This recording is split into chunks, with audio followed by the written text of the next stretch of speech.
Hello, students. I just want to remind you that your talking points are going to be due on before class on Monday. So don't even think of Monday as a due date. Think of before Monday, which you're thinking of your Saturday and Sunday. Think if you want to enjoy your weekend, so back it up to today is Friday, to be able to give yourself room to be able to complete or summarize or review what you have already read. What I want to show you today, this kind of goes with the other video where I walk through how to chunk out sections. I wanted to give you an update. I am going to share my screen.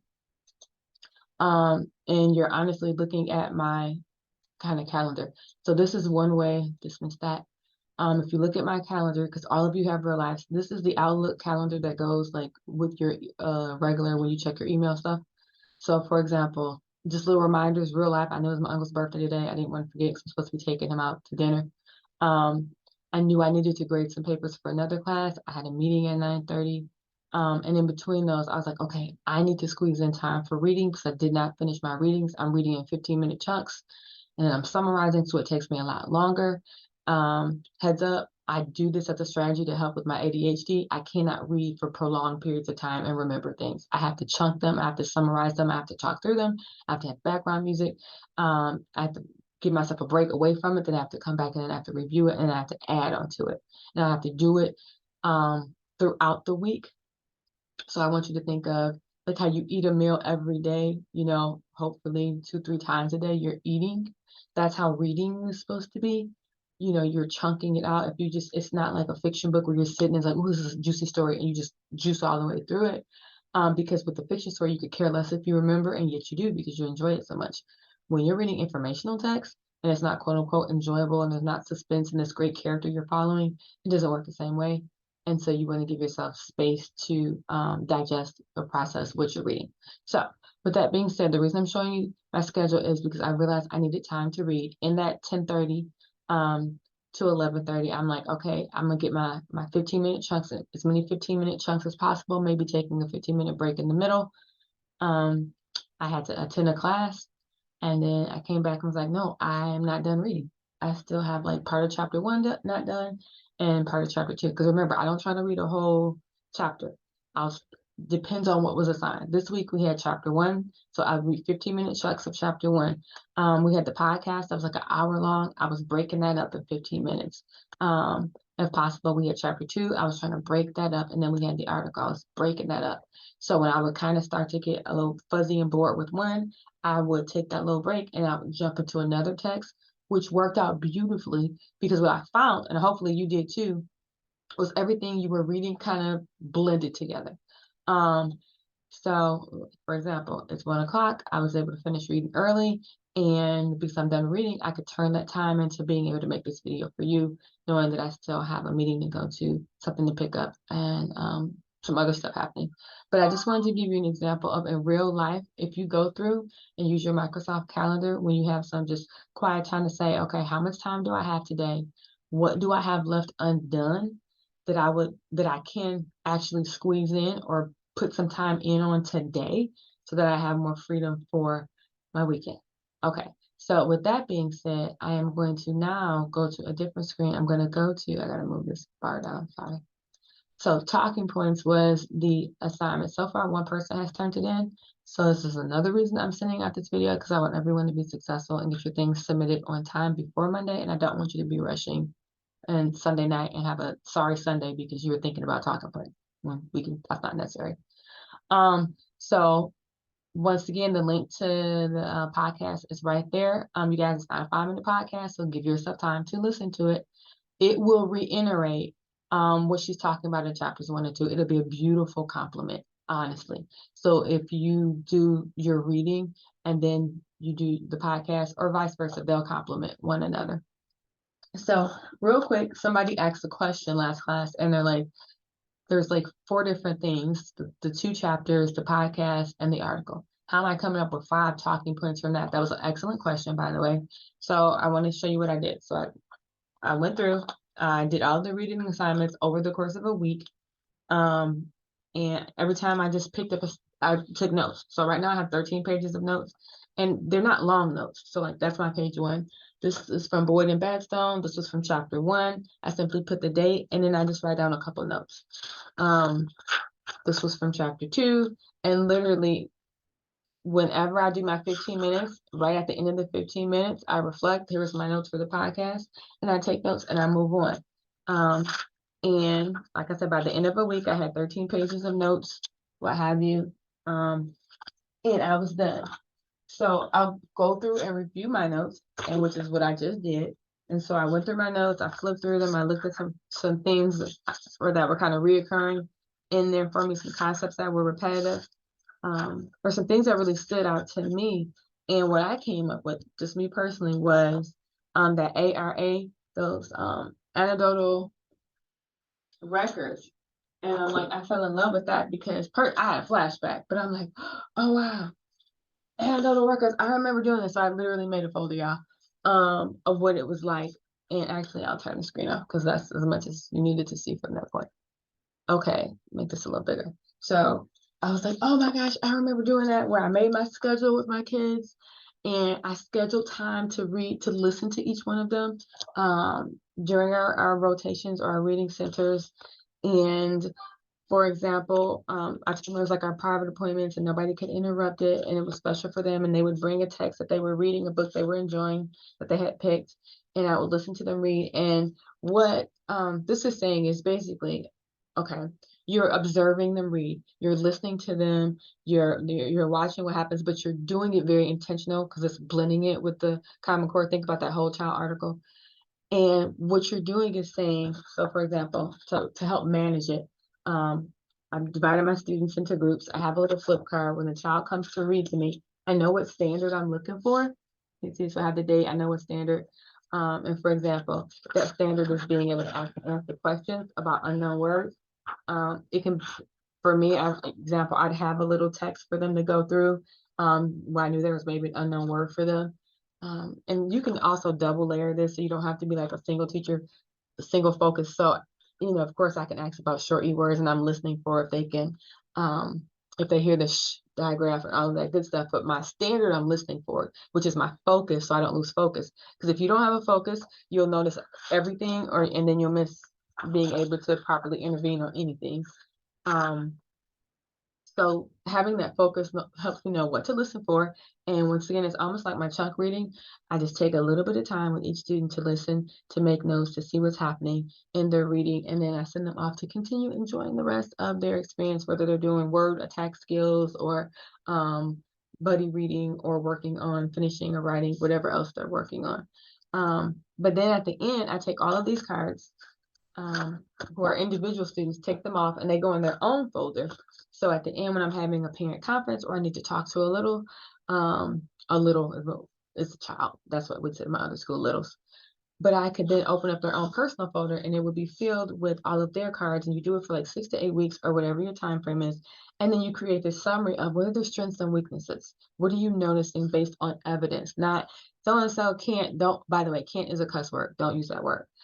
Be very specific with your evidence. And that's what anecdotal records are saying. When you do that, it should be observable. Like, what did you see?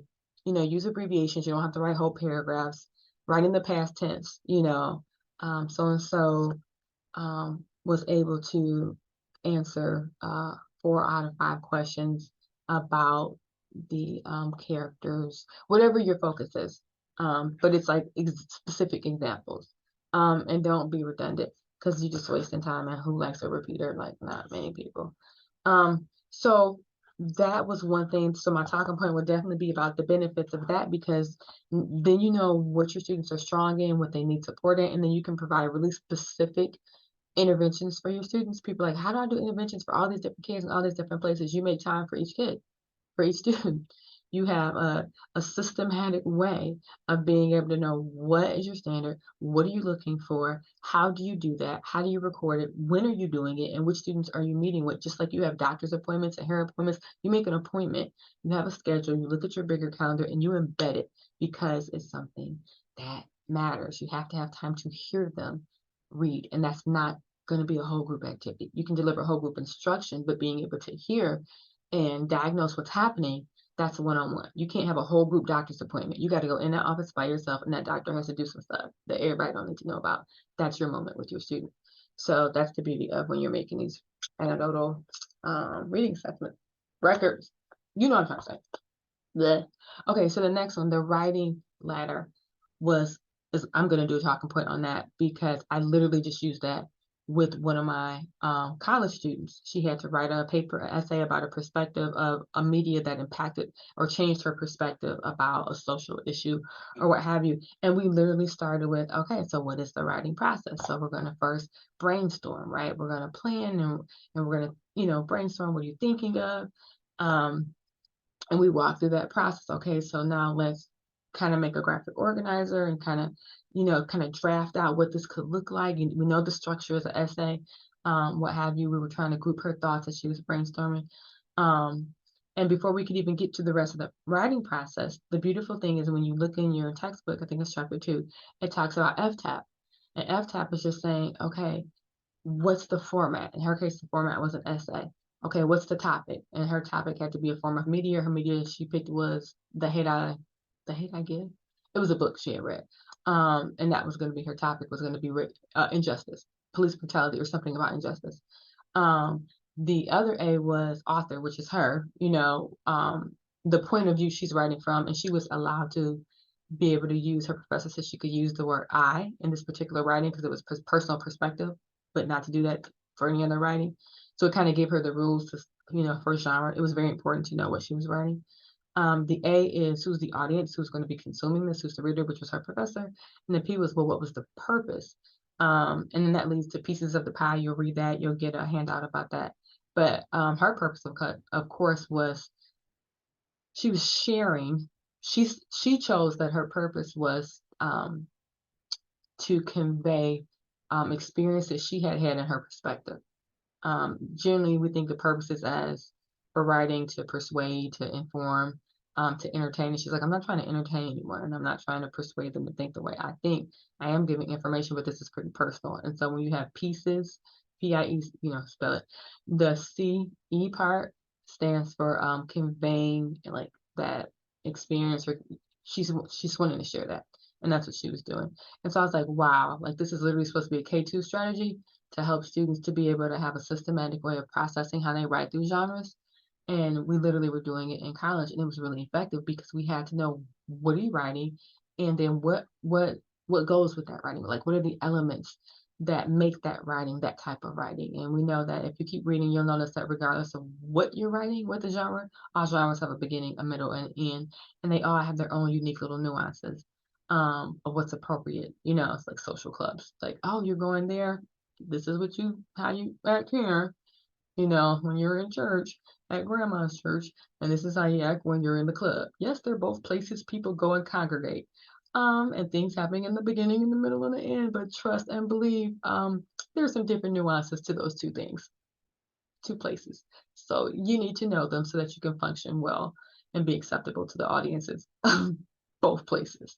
And yeah, and tone matters. And so they learn all of that. Anyway, that's what you read when you read chapter 2 when you were doing a lot about the writing and stuff like that. So another big point I think I would point out is about self-regulation. And I think I'm about to cut it short because I'm talking too long right now. That is deep. Oh my gosh. And that is what my students need right now. I'm not talking about y'all. I'm talking about all, like, I teach a lot of people, a lot of different ages, and a lot of different topics. And self-regulation is huge. It's huge for me, especially with me dealing with like some of my like neurological, like, but to be able to say, okay, when do I ask for help? When do I slow down? When do I need a break?